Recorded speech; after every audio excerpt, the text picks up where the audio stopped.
There's a number I want you to sit with. If you wear a watch every day and you glance at it like the way that most of us do, you will look at its dial somewhere north of 50,000 times over the course of owning it. Like 50,000 or more little moments of eye contact with the same small disc. And yet, we will happily talk for 3 hours about a movement we will see, maybe twice in our lives and then refer to the part that we actually stare out every single day. And I'll quote the entire industry as, quote, the bit on the front. So today, tonight, this morning, whenever you're listening to this, we're going to work to correct the record. We're going to spend a whole episode on one component of a watch that even the watchmakers sometimes treat just like a coat of paint: the dial, the face, the thing that's looking back at you. Because here is what this episode's really going to go on and discuss. That little disc can be made in a few cents with a few seconds of a machine, or it can represent 40 hours of one human being's irreplaceable life. And from across the room, you might not be able to tell which is which. The difference is how close you're willing to lean in. The last couple of episodes were really about people. Dufour in his valley, Smith on his island. Now we're going to discuss this thing that they both do that almost everyone in the craft does, and that almost nobody really discusses, I think, properly. And we're going to climb it like a mountain. We're going to start at the bottom and we're going to get from the most accessible, like the most industrial, and kind of work our way rung by rung up this absolute summit of human obsession, naming names, hopefully along the way. I'll do my best. And I'm going to make you a promise before we start, because surveys like this can turn into a parade of things that you will never touch in this like miserable way to spend, like a half an hour. So I promise this to you. These are real, beautiful, hand finished dials on the mountain that a normal person can actually own. And I'll point them out as we sort of pass them on our ascent up this mountain. So some of the best moments on this climb, I think, are going to be maybe near the bottom. So lace up. We're going to start on foot. Hey, Wachowski. What's on your wrist?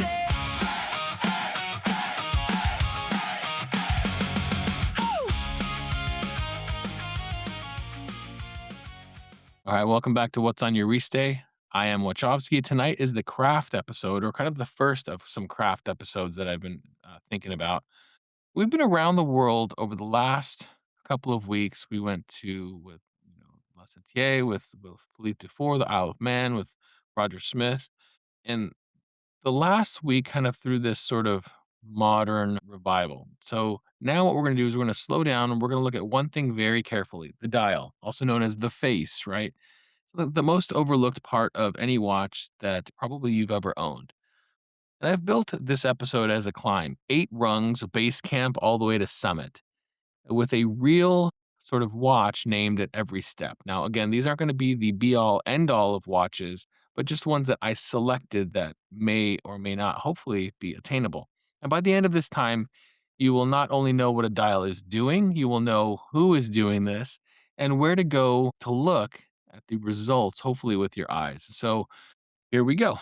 Segment one, let's talk about rung one: printed and or applied. So at the foot of the mountain is going to be the printed dial. And I say this not with any sneer, because the vast majority of wonderful watches in the world have printed dials, and there's nothing wrong with that. A printed dial is exactly what it sounds like. The numerals, the minute track, the brand name, all laid out on the dial, typically on the dial surface. They will mix this up with ink or pad printing, but with real precision. So it's done with usually very crisp and clean and perfectly legible, which let's not forget, kind of the entire job of what the dial is doing is to be legible. And a good honest tool watch for someone like Zin is going to live right here. And it's the watch that most people will, ever need. And I want to flag that, because everything we do from rung one on to two and beyond, strictly speaking, is really unnecessary. The dial has already finished its job. Telling the time is the assignment, and rung one is going to pass the assignment, right? Everything above this is the watchmaking equivalent of kind of peacocking. It's already attracted the mate, and it's simply deciding to keep going out of principle at this point, right? It's like I learned the dance moves. I'm going to show you all of them. Okay.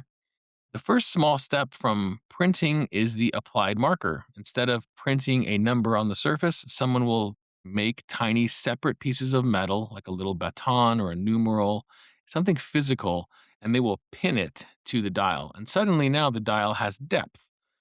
They can light can catch it, the polished edge of a raised marker, it can throw a tiny light, and the whole face, the dial, gains this third dimension, more or less, kind of for free. And it's a very modest thing and it changes really everything. And you will find it across a huge range of prices from accessible, some Japanese models, right? Machine made to Swiss watches that can kind of go all the way up through the roof, right?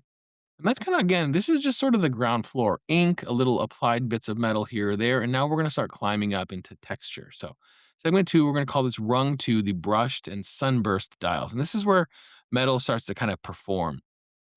A sunburst or a sun ray dial is made of brushing these really fine, radiating lines out from kind of the center. And so as your wrist turns, the light sweeps across the surface and the whole dial seems to kind of breathe and shift. And it can brighten on one side and then darken on others. It can have a curved look based on how the sun is hitting it.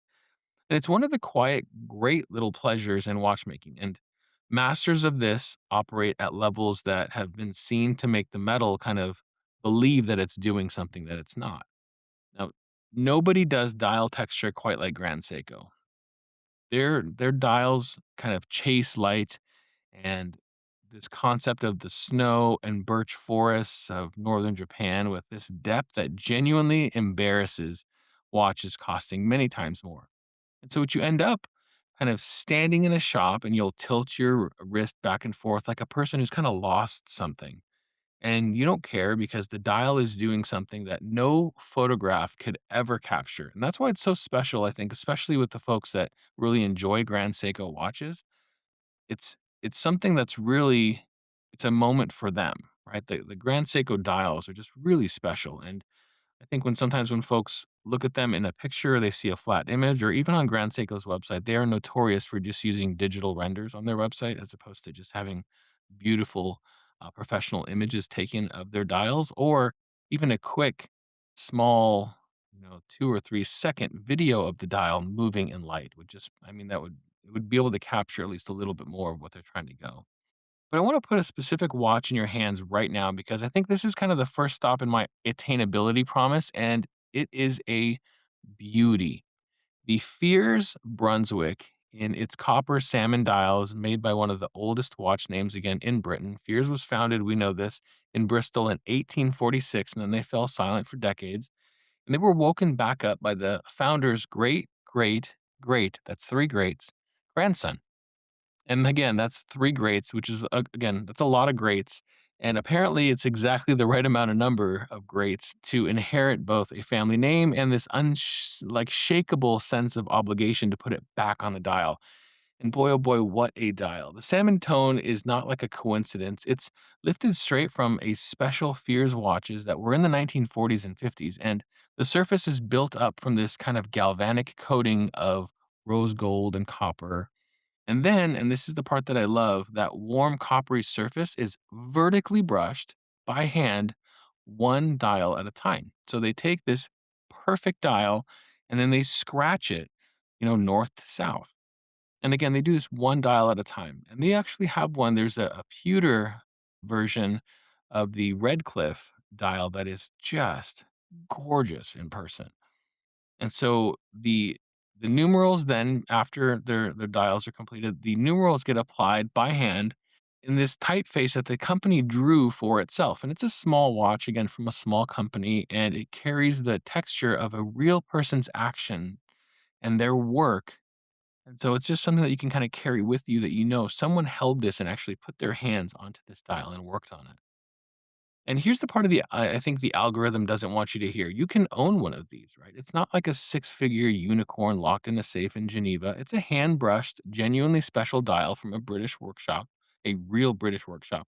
And it's sitting in the price of, where a working enthusiast can really reach this. And so I want you to hold that because, this is the whole thesis of this episode. Texture is where the human hand first becomes visible. The human hand is not, as it turns out, only for sale to the billionaires, right? If you own an island or something ridiculous. From here on, every step of the mountain is really kind of this measure of how many hours of a human life are going to be trapped in the surface that you're looking at. And that's kind of what I want you to think about. When we look at these watches and someone says, "Well, how come this watch is, you know, $4,000? And how come this watch is $10,000? And how come this the watch is $20,000?" Sometimes what we're looking at is we're actually looking at a capsule of someone's life.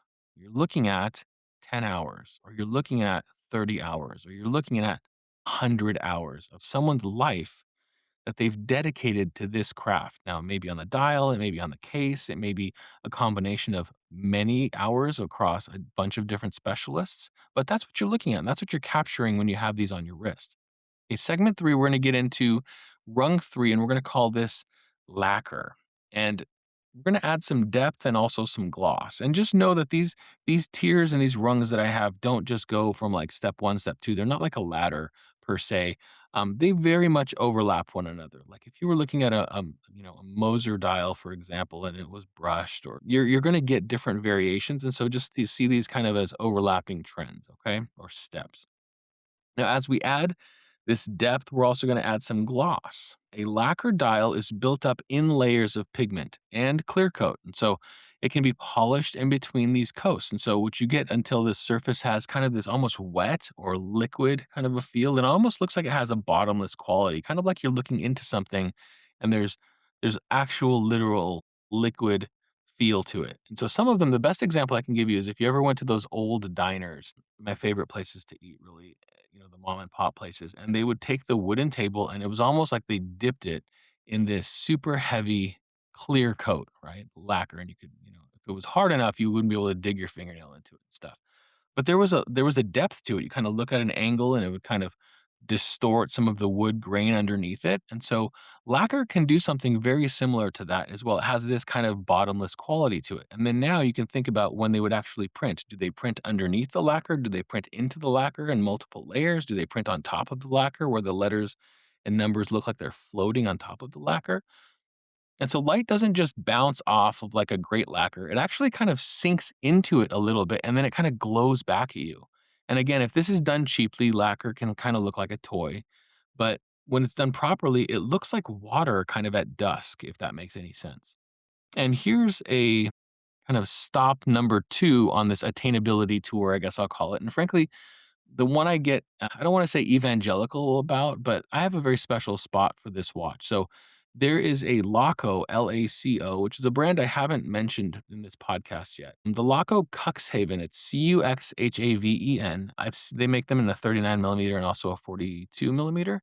They're both hand wound watches, and Laco is from this German town, small German town, and it has that specific watch, the Cuxhaven, has a glossy white lacquered dial that the brand cheerfully kind of describes as having this enamel look, which is a lovely bit of marketing honesty because it does it from like a foot away. And the dial, that costs, something that's like 20 times more. Again, this dial is much less than that, but it looks the business. Now, it's a hand wound, kind of navy styled watch with a small seconds at 6. And you know how much I love a small seconds.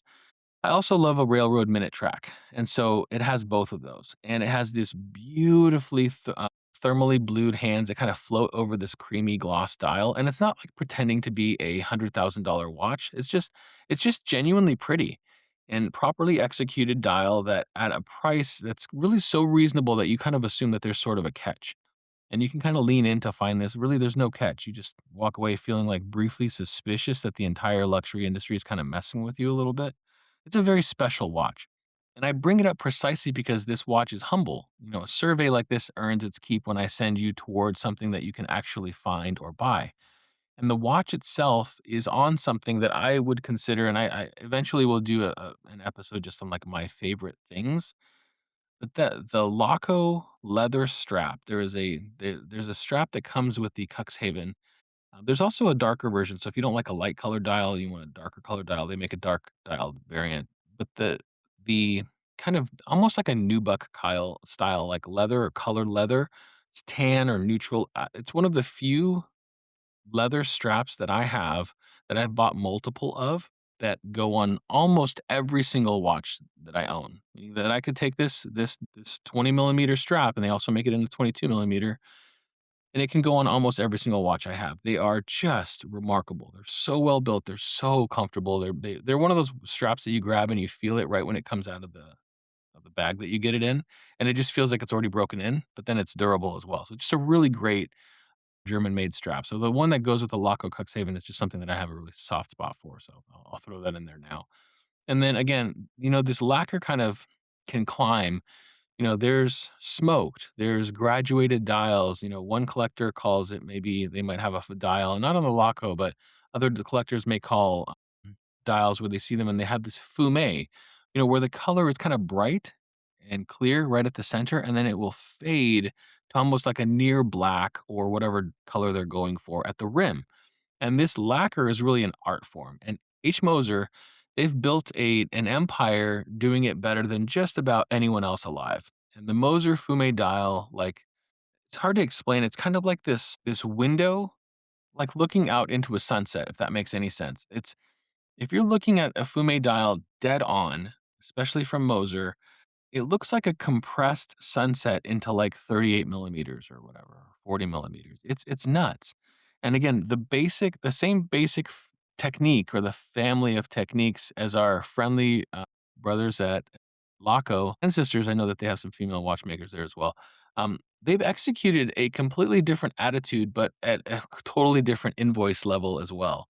Now, segment four, I want to get into rung for the next one, and I'm going to get into something called silvered and etched. Okay, so now we're going to go to old a little bit. This is the rung that the antiquarians love, the ones who kind of lower their voice in the auction room a little bit. Before lacquer and modern coatings, a fine dial was a solid metal that had been silvered. And silvering is this traditional chemical and hand process that gives a warm, soft, grainy white.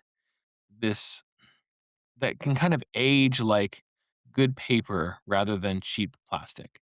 So pair that with engraving, where the numerals and the minute track are not actually printed on top, but they're physically cut into the metal and then they're filled back with wax or black wax or lacquer, and you have a dial that will look correct in 100 years because it was made the way that they made them 200 years ago. And again, the German maker Dornbluth and Son, they have a small family operation that makes exactly this kind of dial.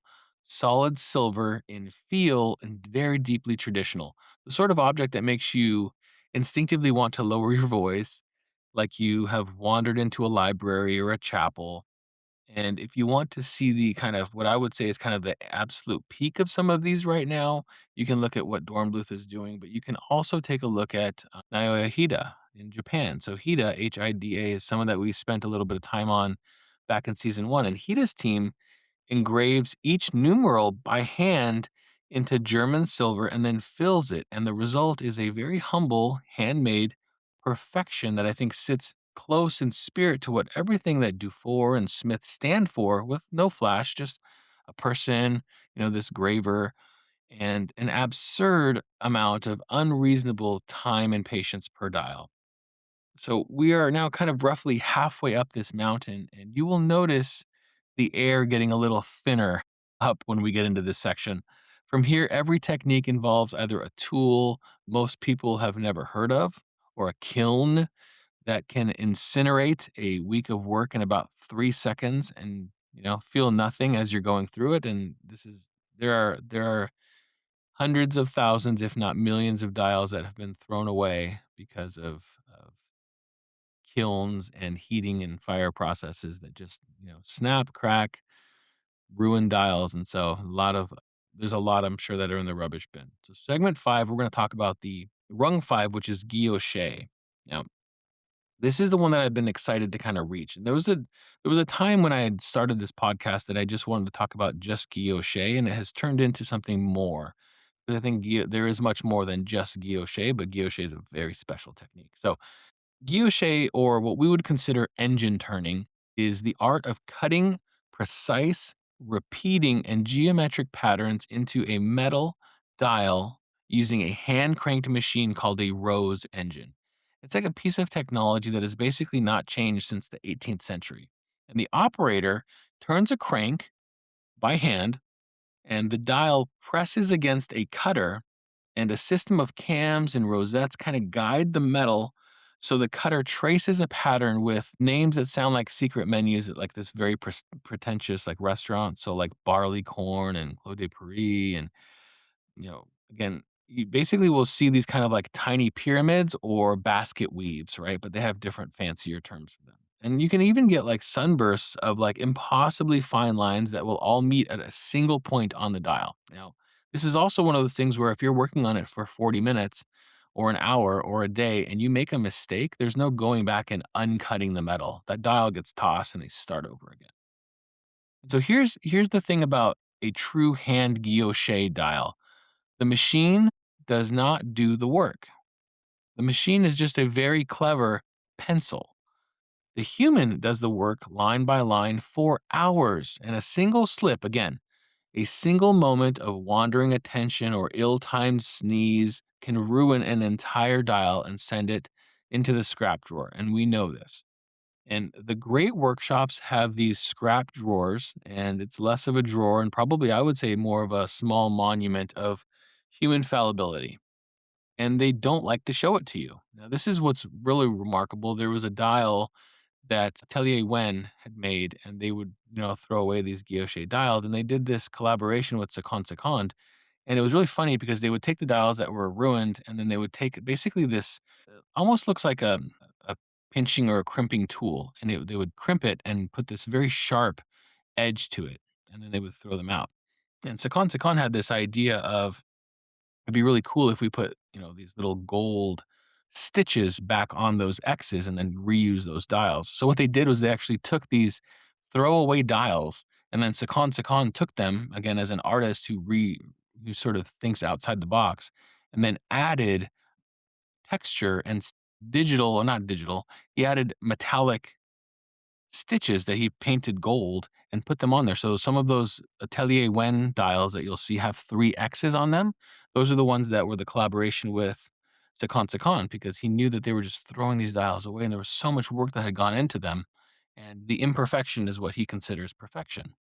And so again, when we go back in time, we can learn about Abraham Louis Breguet, right? Made this technique of guilloche famous in fine watchmaking like more than 200 years ago.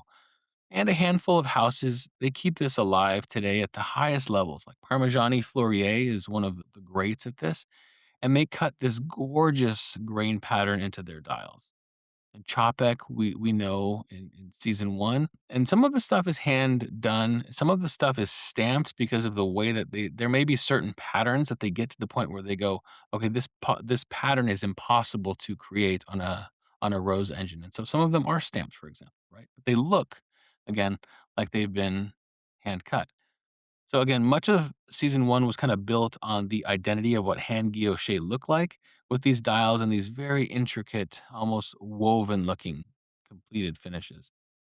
And, they're by the people who really kind of just they make me happy in this space. They're like the lone obsessives, right? J.N. Shapiro in California, who we featured back in season 1, makes guilloche dials in-house in America, and something that has essentially hasn't been done at a level in living memory. And remember we talked about the 2 men from the last couple of episodes. We talked about Roger Smith cutting guilloche on a Rose engine from like the 1920s that in this machine that he inherited from George Daniels, and Philippe Dufour does guilloche on the Simplicity dials himself by hand because of course he does, right? Because at this point you would be disappointed if he did anything else. And we're circling back to Jan Shapiro, for example, there's moments where these folks will collaborate with other brands. So Jan Shapiro, for example, has collaborated with Ming, Ming, and that brand and doing specific dials and certain patterns just for certain brands, which is really cool. And so again, the guilloche dial is kind of the purest possible answer to a question that like nobody asked. Like the watch would tell the time perfectly well with a super plain disc. And the pattern exists only because a person decided to spend their afternoon or their day or their week putting it there. And again, that's not decoration. That's a message from the watchmaker to the person who's wearing the watch. Now, segment six, I'm going to call this rung six, skeletonization and open works. So this is interesting as well.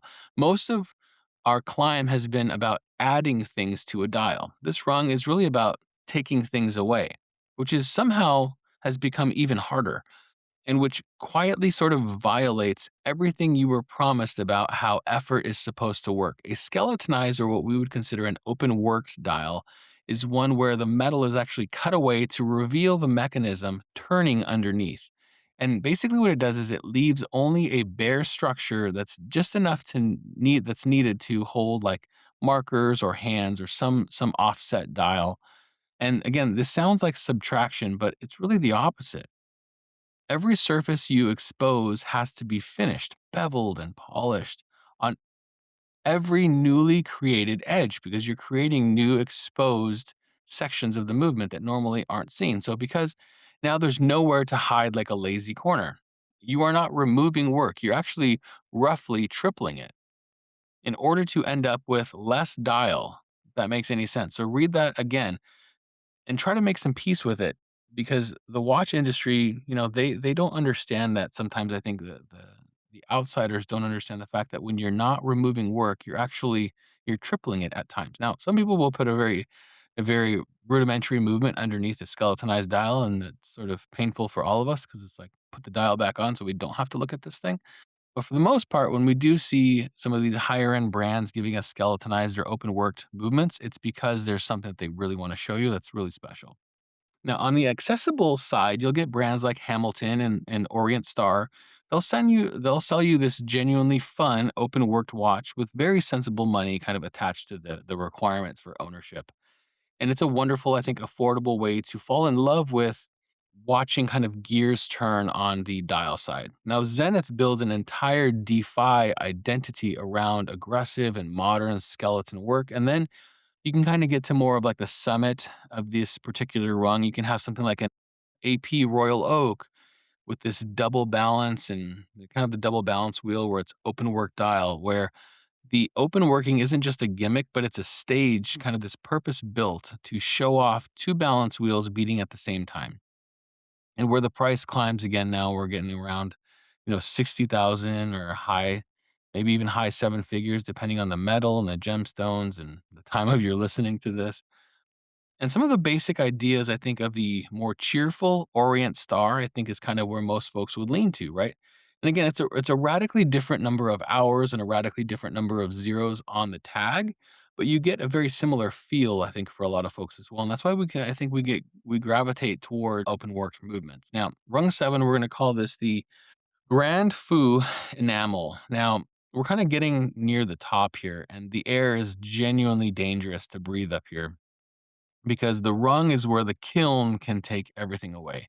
Grand Feu, it's Feu, means great fire. It is enamel, which is to say it's this powderless glass and it's fused on a metal dial in a furnace at temperatures around 800 degrees.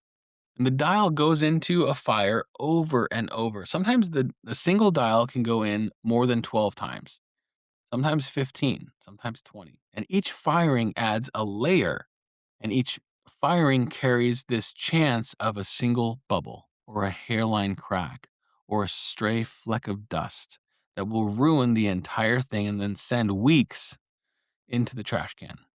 And the kiln, I cannot stress this enough, does not care about our weeks or our hours or our time. The kiln has no feelings. The kiln is, if anything, it's faintly hostile. The reward for surviving it is a surface that will never fade, it will never yellow, and it will never age. A Grand Fou enamel dial made today will look exactly the same in 300 years as it does the day it's made. It is, in a real and slightly unnerving sense, immortal, and it will outlive you and me, and it knows it. And here is the lovely kind of democratic surprise. And the stop that I think number 3 on the attainability tour, which is kind of insane. You can get into real Grand Fou enamel dials for remarkably, I would say, sane amounts of money. Louis Erard, which is Erard, makes an excellent model with a genuine Grand Fou dial at the price that almost feels like kind of like a clerical error that's sort of in our favor, you know? And there's a Scottish brand called Anordain. They're in Glasgow. We celebrated them a little bit in season one. And they've done something close to miraculous by making vitreous enamel dials in this rich and very saturated colors at a price that I think a normal human being can reach. And you can climb higher, you can get to like a Voutilainen, for example, who's chosen black faux enamel over like a gold base. And it's among what I would say is one of the most beautiful dials ever being made on Earth, right? And it's worth knowing that many of the great brands don't even fire their own enamel. So you have to remember that these bigger houses, they quietly send out their specialist dials or their needs to a brand, right? Donze Cadran, right? And it was founded in 1972, and now it's owned by, at the time, Ulysses Nardin, and they fire their enamel dials for some of the biggest names in the business, like Pactec and so on. And so you know that these other brands own them. And Voutilainen's own dial workshop, they fire enamel dials for other people as well, and they have done, from my understanding and doing some homework for this episode, that they've actually done some work for American, watchmaker RGM, and so that's pretty cool to kinda think about that as well, and there is a whole hidden tier of this industry that's made up of a few people who are simply willing to keep opening that very hostile little door and reaching into the fire and making dials, which is really, really special, so and we had talked about this as well with the Chopek dial that was done with collective horology and the Lanakai and the amount of time that it took to have a very special dial made just for that model. Donze was brought on board for that project. And so just be thinking about that as well, that the biggest names in the world still will outsource some of these projects because the complexity and the time that it takes. And remember that project from Collective took 3 years. Segment 8, I want to get into the summit. Now we are going to get to the very top of the mountain. Cloisonné enamel is a technique where thin gold wires are bent and laid down on the dial to draw these outlines of a picture. And so what happens is you get these dozen or so, maybe more, of tiny cells, and each cell is then filled with a different color of enamel, and then that is fired. And the result is kind of this miniature stained glass window, usually a complete scene that can be rendered in this fused glass on a surface smaller than a coin.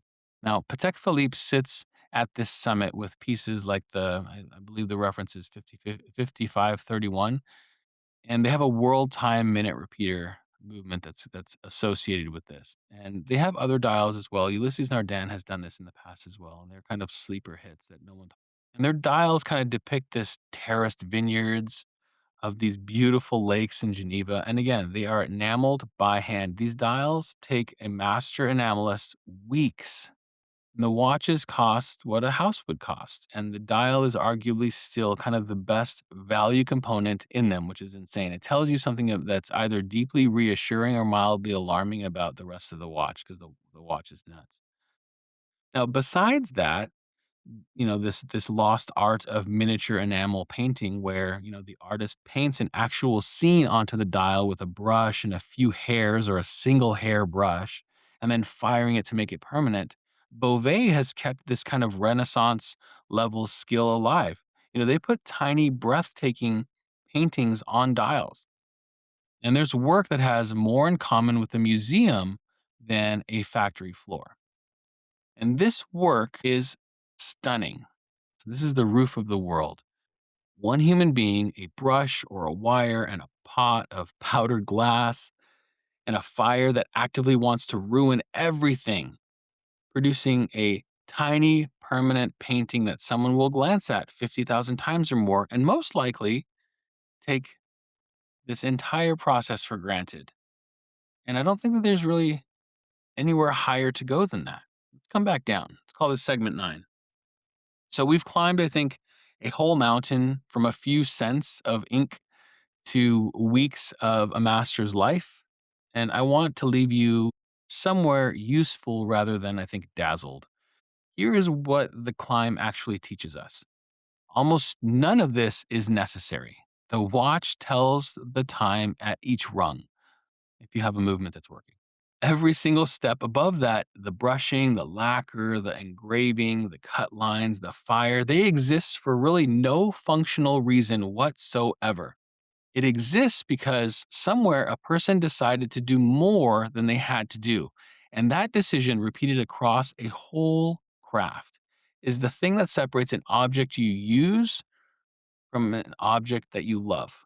This is, I think, the difference. This is why you listen to this podcast, because we appreciate those things. And this is the part I want most of you to carry out the door.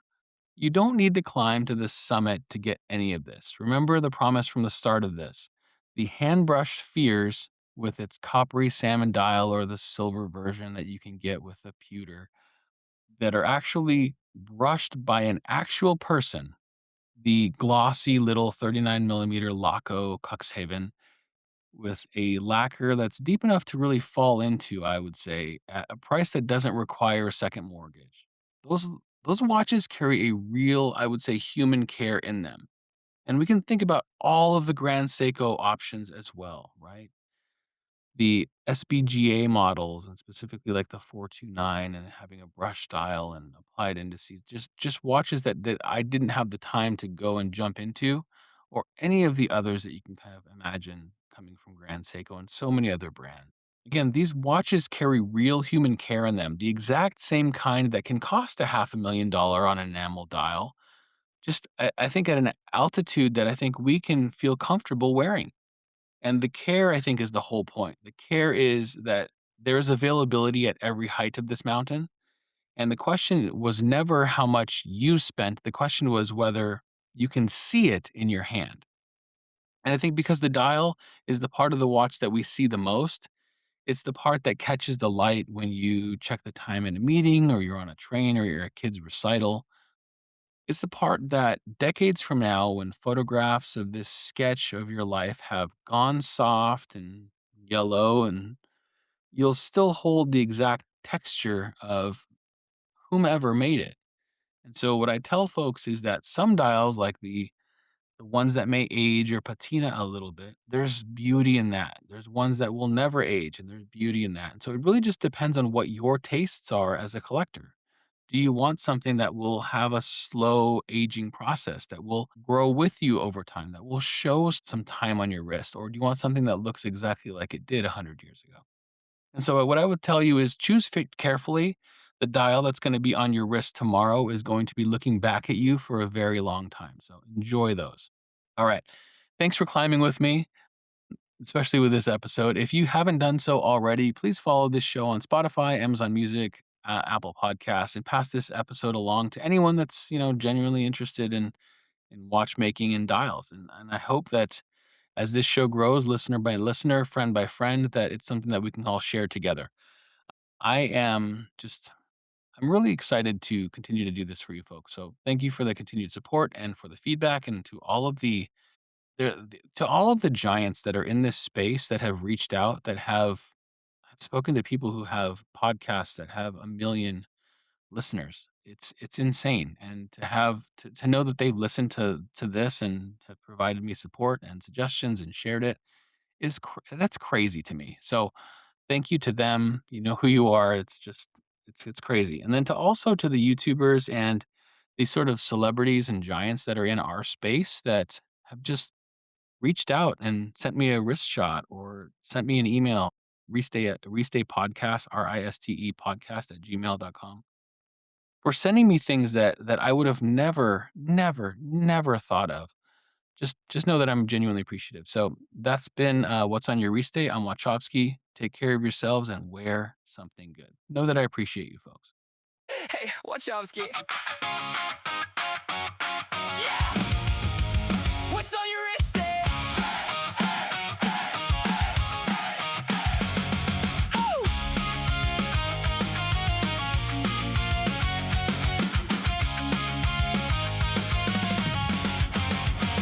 Perpetual calendar, three-hander, stainless steel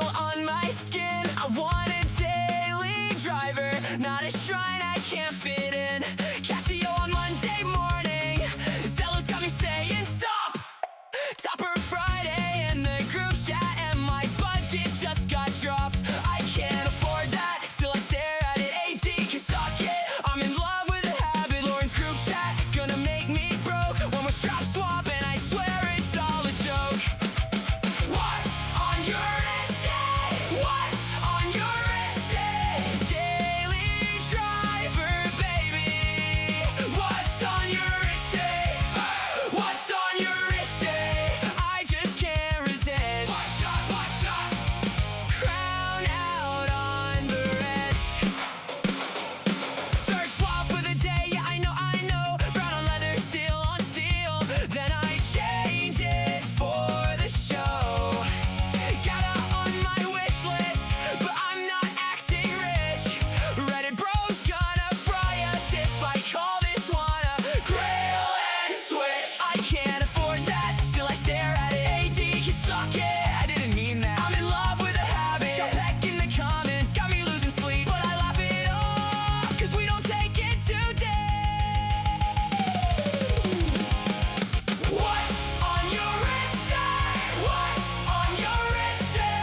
Daily driver, baby. What's on your wrist? What's on your wrist? I just can't resist. Watch shot, watch shot. On the crap arrest. Perpetual calendar, three-hander and a dream. Stainless steel, a scratch or two. Still the king of the scene. Say hello's new, drop, stop. I click and then I flinch. Then I post, just browsing, and I buy it in a pin. What's on your wrist? What's on your wrist? Daily driver, baby. What's on your wrist? What's on your wrist?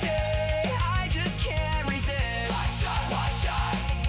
On the crap arrest. What's on your wrist? What's on your wrist? On your wrist. Lauren's group chat gonna make me broke again. What's on your wrist? What's on your wrist? Wachowski, let's go.